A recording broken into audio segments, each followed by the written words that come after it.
Good morning again. I just returned from New York last night. I had to go there for an emergency, and I'm back this morning, so it's really Tuesday morning, and I hope that you get to see this video lecture soon because we're getting ready to wind down our class. We have probably about 3 to 4 lectures after today to go. So all of our lectures will be focusing on a topic of learning and memory. In other words, how do people remember information and how do they memorize that information? So there is a good deal of literature in modal learning that addresses these topics. And actually, this is an area that I've been involved in doing research since the beginning of my graduate program at the University of Colorado. And I'll talk more about that when I open up the lecture on practice organization next week. So today I'm just going to focus on where we are and then also on where we're going to go from here. So here's a short chronology. Where are we right now? If you remember, we addressed Adams' closed-loop theory of motor learning. And in Adams' model, he proposed that there were two traces for every movement that we do. The first trace is referred to by Adams as the memory trace. The memory trace is the motor plan and the motor program, because essentially they're connected. And that motor plan is stored, and it's basically a single thing. So in other words, the memory trace is a stored representation of what you intend to do. The perceptual trace is a stored representation of the feedback that you expect to feel. So again, the match between the memory trace and the perceptual trace provides information to the performer about how things are going and if they're going as planned. If they're not, then there might be a mistake like a trip or an accident that you might be having, or a surprise hit in a baseball game. So all of these things could happen, but we want to be able to recognize, in fact, when something is going off kilter. So in 1975, Richard Schmidt, the lead author on your textbook, he was the original author on this textbook many years ago, he proposed two criticisms, or he made two criticisms of Adams' theory. These criticisms were a storage criticism and a novelty criticism. In other words, if we had to have a single trace for every single movement that we do. And now, last week, we addressed the dynamics of movement and the fact that no two movements of the same idea are presented the same each time a person moves.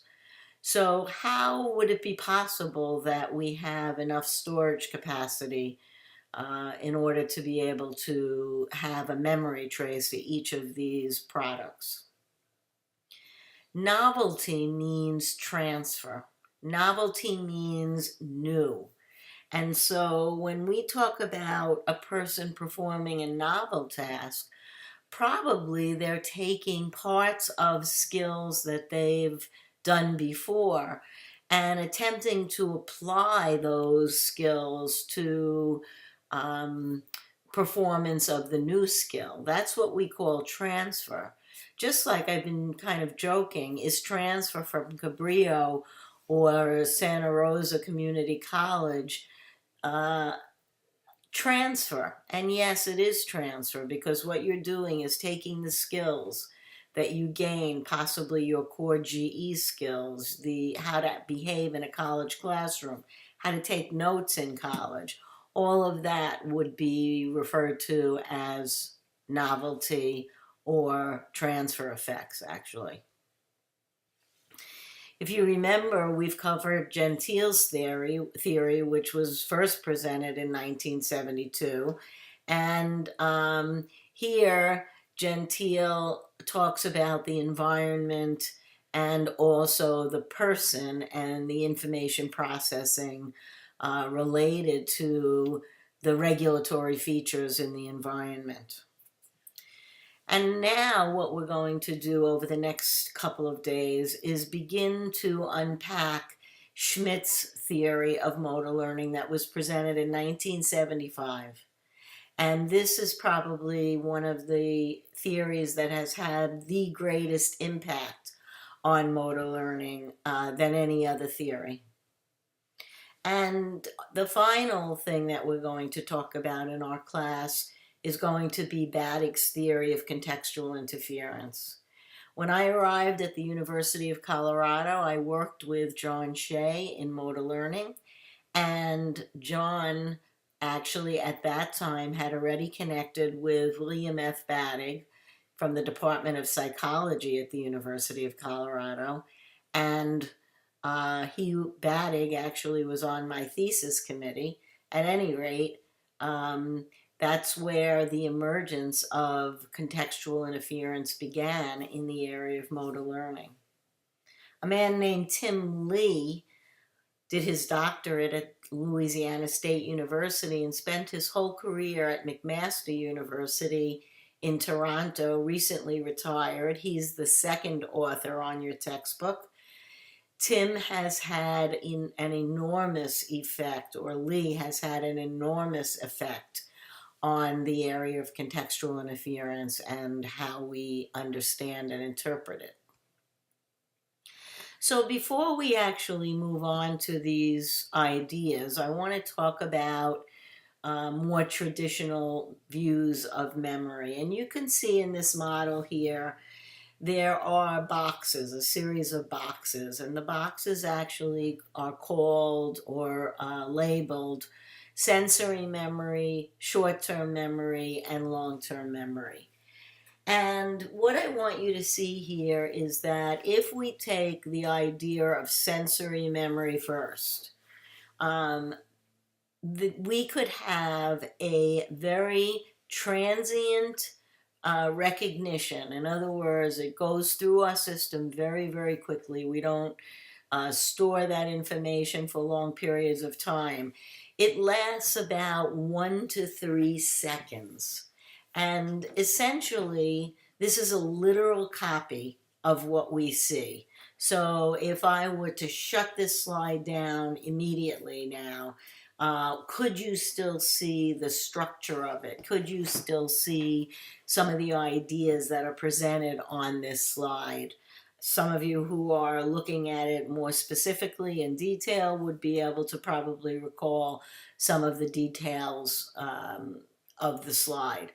But in fact, if I asked you to give me information about the slide in 10 minutes or 10 days or in a year from now, you probably wouldn't remember much about the structure of the slide. Rather, you might remember some of the information on the slide because I'm going to make it more meaningful now. But if the information stays in sensory memory, or in other words, excuse me, I said that incorrectly. If the information only goes into sensory memory, it only lasts for a short period of time. There are 2 types of sensory memory. The first type is called echoic memory. Echoic memory, notice the word echo in the word echoic. Echoic memory means memory for auditory information. Can you still hear that sound? That sound is not going to be important in several minutes, so you won't be able to hear it anymore, but you heard the sound and you were probably able to reconstruct it in your memory because I brought attention to it. Iconic memory, notice the root icon in this word. Iconic memory means memory for images. So think about national icons, the Statue of Liberty, um, the Golden Gate Bridge, Yosemite Half Dome, the Paris Eiffel Tower, the pyramids in Egypt. All of these are icons that make us think of places, and some of them I've been and some of them I've never been. But these images are in my long-term memory, which is why I could conjure them up. I studied about the pyramids in Egypt when I was in elementary school. Probably you did too.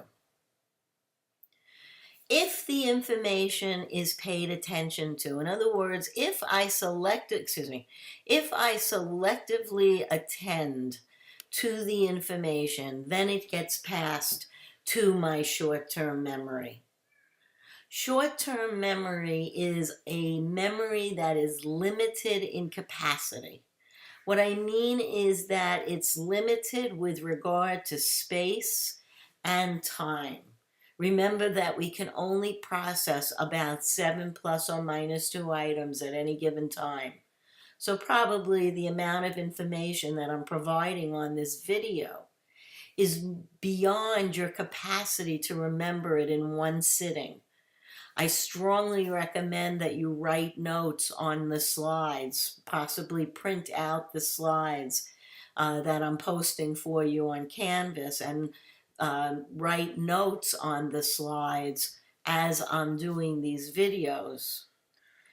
Also, short-term memory is limited with regard to time. The time limitation is approximately 20 to 60 seconds.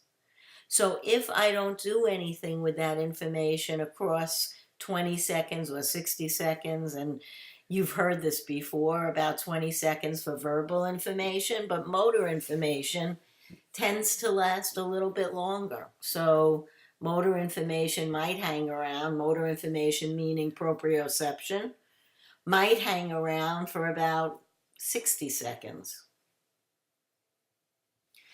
If the information is recycled, in other words, repeated over and over and over again, notice that it gets passed to long-term memory. It's not just about the repetition, though. It's about meaningful repetition. So taking the information and making it meaningful to you. Just creating acronyms like we all have done in our anatomy classes to remember the optic nerves, or to remember the bones of the legs. In my day, those acronyms weren't meaningful, and so I don't remember the acronyms, and in some cases I don't remember the anatomy as well. What I want you to notice is that some researchers today refer to short-term memory as working memory, because working memory is where we actually have the workbench. Notice how information could be taken out of long-term memory and placed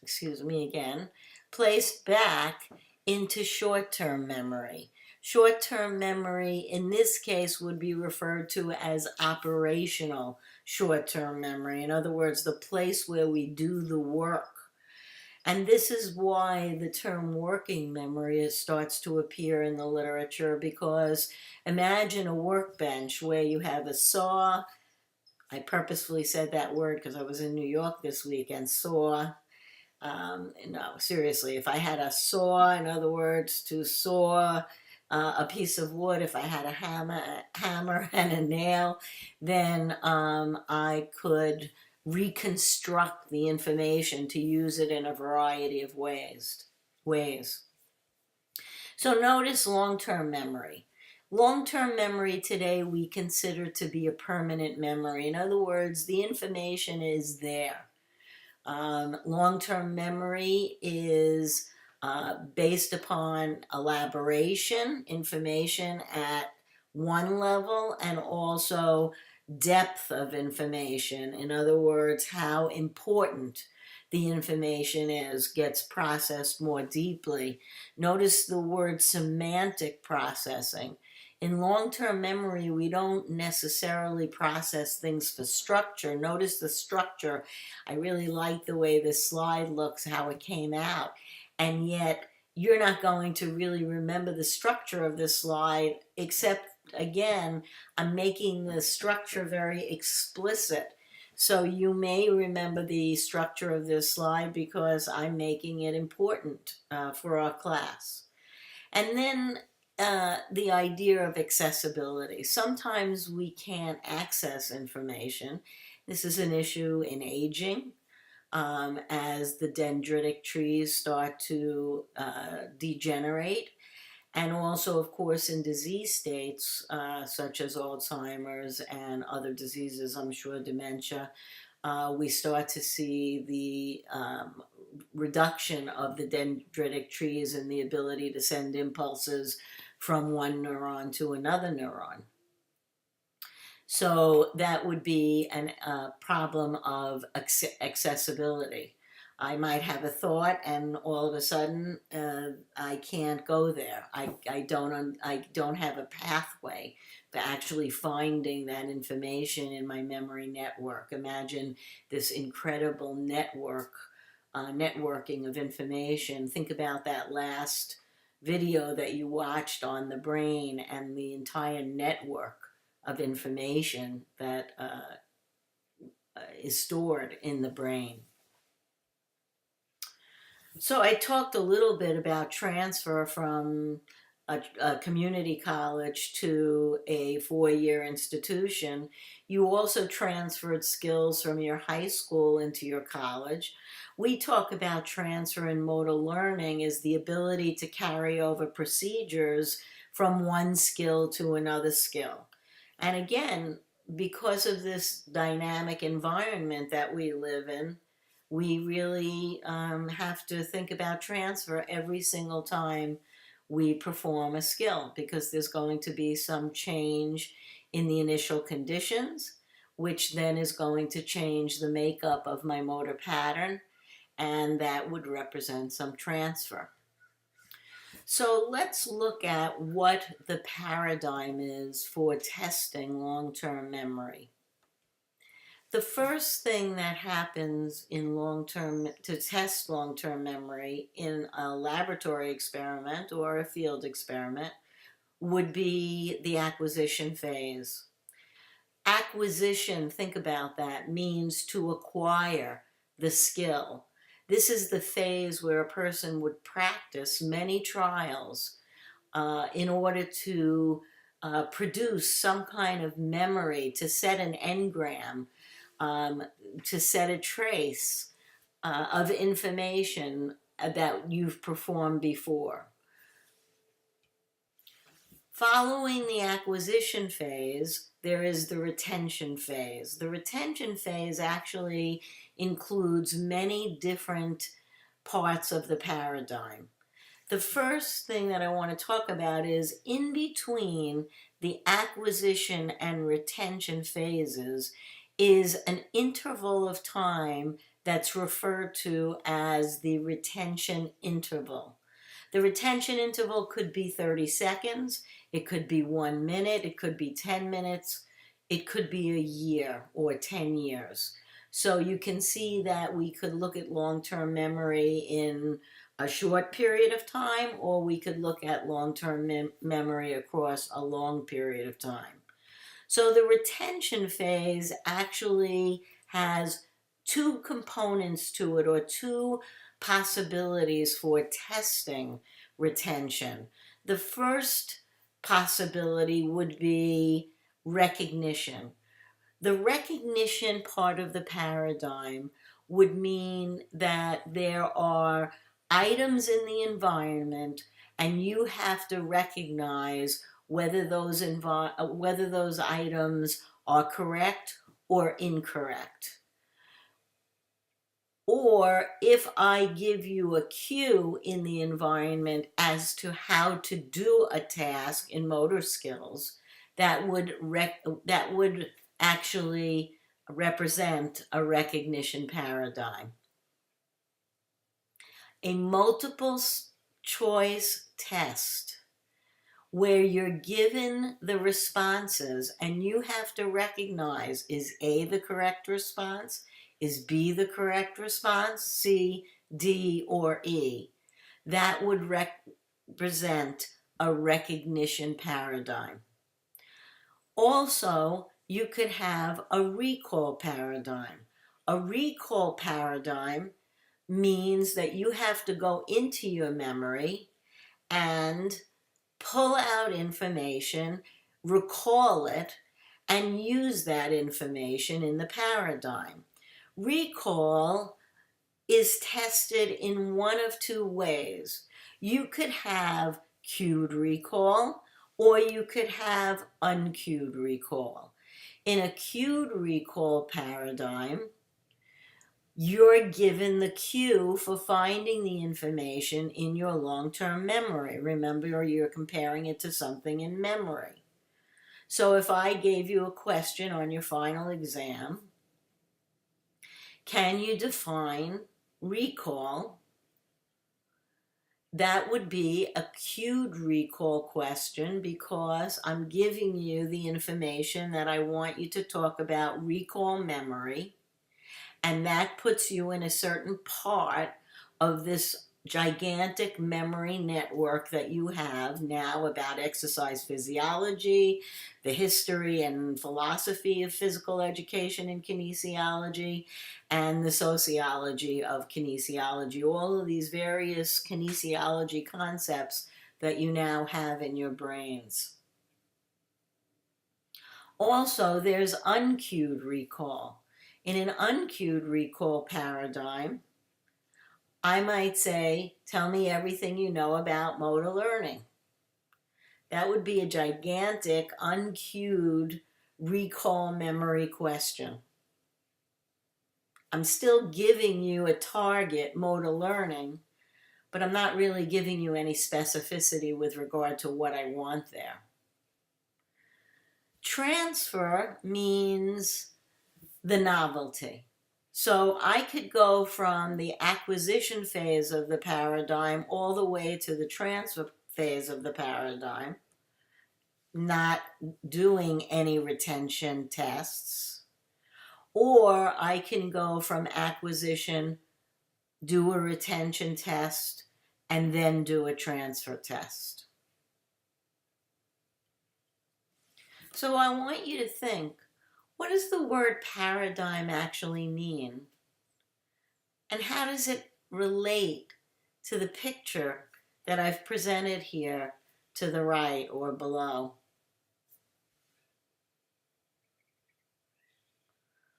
I just want you to think about some of the things I talked about in this slide set. Criticisms were advanced by Schmidt regarding the storage of motor plans and motor programs.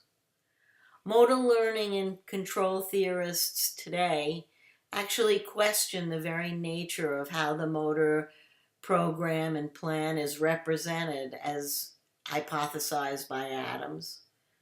Because today, dynamic systems approaches don't include the idea of motor programs.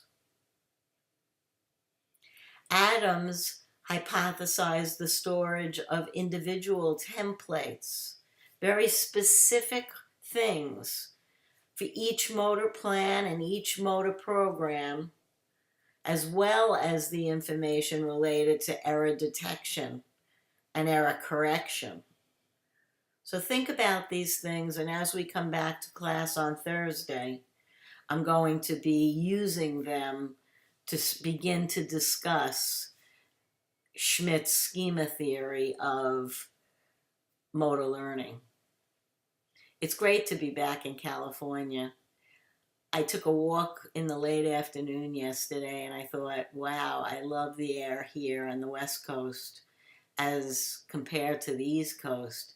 But as soon as I arrived there on Saturday night, at 9 o'clock at night, I went to have a New York slice of pizza, and it was really good. Have a great day, everybody. I hope your lives are good.